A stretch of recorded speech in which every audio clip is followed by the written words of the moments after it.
Hey guys, welcome to Life Points at Vibe Church. This past Sunday, we were talking about one of the most important proverbs in the Bible. It's so important that it was King Solomon's personal advice to his own son. And this is protect your heart. But why is it that King Solomon is telling us that it's so important to protect our heart?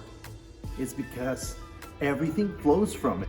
Everything will be affected by the healthy or unhealthy heart in you. Now, let me explain this.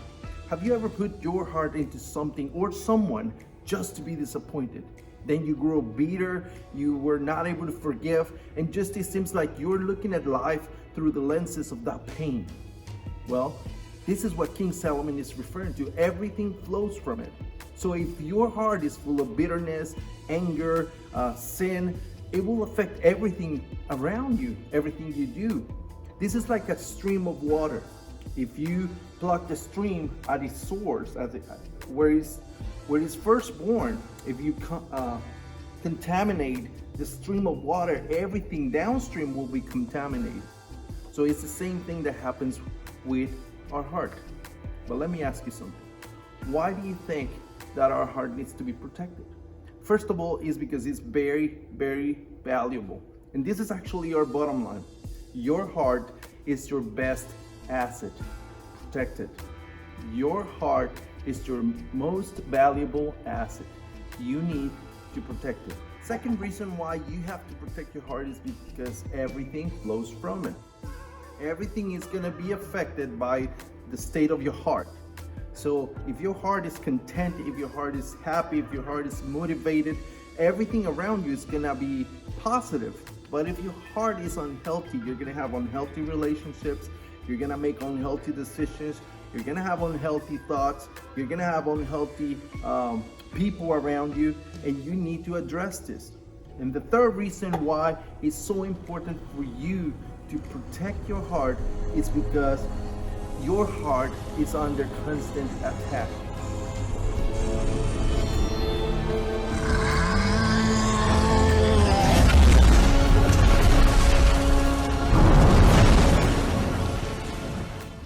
Of course, King Solomon is telling us to protect our hearts, and this is implying that our hearts are always under constant attack.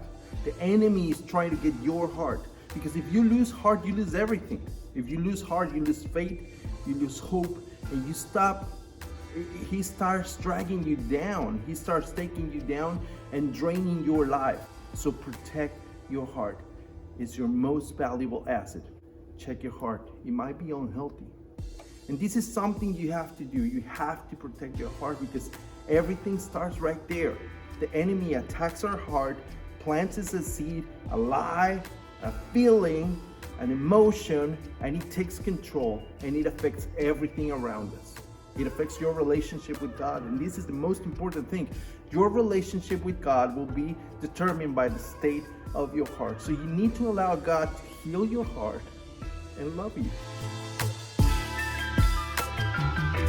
First of all, you need to spend time with God. He is the only one that is going to reveal your true identity, and He's going to tell you exactly who you are. And it's going to restore your heart to its original design. Your spiritual heart is under constant attack, and your best ally against those attacks is God. So spending time with God in prayer, reading the Bible is so important. And that takes us to our second point. You need to worship God. That will be your refuge. When you worship God, you are reminded of who He is and what He's done for you. So spend time with God in worship. The third thing you can do to protect your heart is to cultivate gratitude in your heart. Be thankful, be content with who you are and what you have. Number 4, to protect your heart, you need to forgive. And this means that you need to ask forgiveness if you have to, but also you need to forgive yourself and you need to forgive others. This is the most common poison that the enemy uses against your heart. Lack of forgiveness consumes you, and it's an open door for Satan to work in your heart and get a hold of it. This is one of the strongest strongholds of your heart. Number 5, you need to prune the weeds. And I don't know what that means for you. It can mean a relationship. It can mean people around you that are just toxic for you. It can mean a habit, a sin. But you need to prune those weeds. And you need to let go. You need to let go of all those things.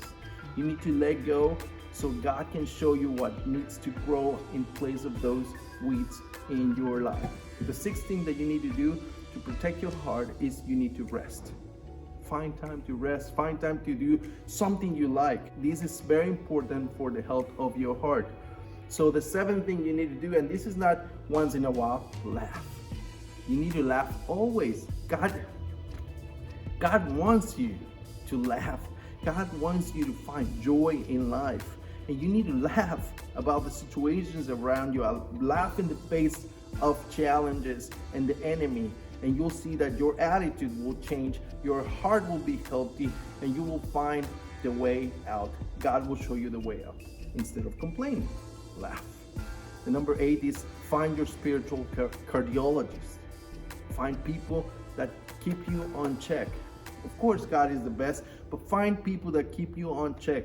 Your congregation, go to church, find people around you that are always going to check on your heart and tell you how you doing. Ask you the tough questions. This is very important. Then 9, you need to serve. Find purpose. You need to find something that you're good at and serve. And number 10, you need to love and let others love you. I know this is hard, especially if you've been hurt in the past, but you need to open up yourself to the possibility of being loved. And if you haven't found someone that you can trust your heart to, trust your heart to God. If you're gonna go all in into something or someone, go all in for Jesus. Jesus will never fail. In your tables, you're gonna discuss a few questions, and I hope that this was useful for you. I'll see you next week for more life points. God bless you, and keep your heart in check.